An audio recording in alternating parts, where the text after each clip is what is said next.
An investigation found conditions unconstitutional throughout the state's troubled prison system. There are new calls tonight for the state prison director to be fired.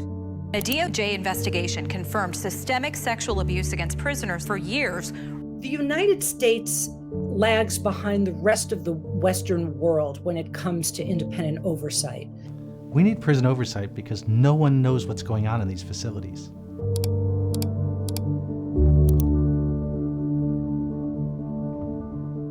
We need independent inspectors who don't work for the prison system, who can have access and inspect them on demand. We need them to be able to talk to staff and prisoners confidentially, and we need them to be able to respond to inquiries from incarcerated people and their families. All of the things that would help keep the system safe and accountable. My name is Lorette Phillipson, and I was at Lowell for 8.5 years. I saw sexual abuse of women every day by the prison guards.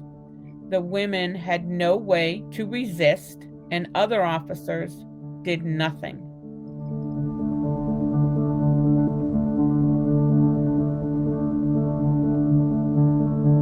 My name is John Meekins, and I've been a corrections officer for 15 years.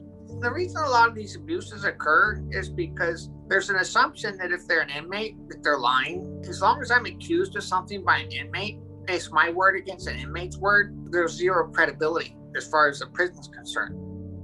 You can't leave monitoring to those who have an interest in not finding any problems. That's an inherent conflict of interest. Now, that's not a knock on officers. That's a problem with the administrators. And the whole idea of the oversight that we're talking about here, it's about prevention. And I can't emphasize that enough. Doing preventive monitoring of conditions will keep things from getting to the point where the Justice Department gets involved or where lawsuits get filed.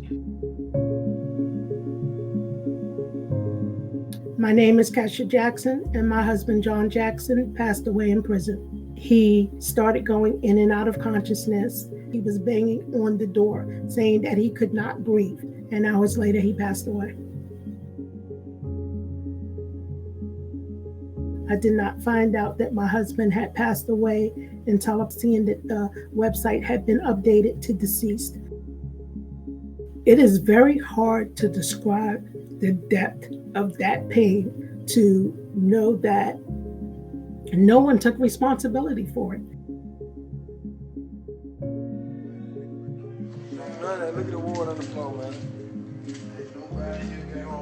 My name is Gerald Tarboro, and I was sentenced to 15 years, which I served 11 off of. There were a lot of people with weapons, homemade shanks that, were made out of anything you could get your hands on. I can't forget a lot of the things that I had seen. You more than likely are going to leave with some type of PTSD just because of the things that you've seen, the things that you've had to go through. I just witnessed too many things to not say something about it because, oversight needs to happen. So if we want to have safe communities, we need to make sure that the people who are coming out of these institutions are not made worse by what's happening inside. The reason that I continue to forge forward and talk about these atrocities is that it needs to stop. I would never want another prison wife to endure the pain that I have. It's almost like as if you just toss a dog to the woods and just say, forget about it. That's the way I feel.